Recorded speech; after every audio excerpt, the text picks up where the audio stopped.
महिलांचा राग आहे, संताप आहे. तुम्ही खोटं बोलताय लोकांशी आणि खोटं बोलून मोर्चे काढताय, भाड्याची माणसं आणताय आणि रस्ते जाम करताय.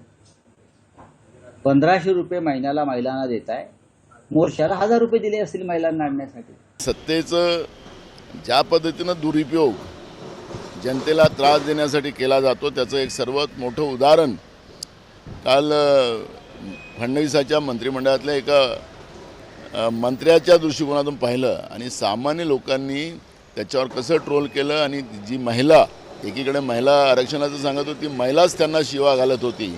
अशा पद्धतीचं चित्र आपण पाहतो. हे महाराष्ट्राच्या इतिहासात या पद्धतीची पहिली घटना आहे की मंत्र्याला इतक्या शिवा खावा लागल्या एका महिलांच्याकडून. मला असं वाटतं एक सामान्य नागरिक म्हणून त्यांची भावना व्यक्त केली की तुम्ही मोर्चा काढताय, आम्हाला त्रास होतोय.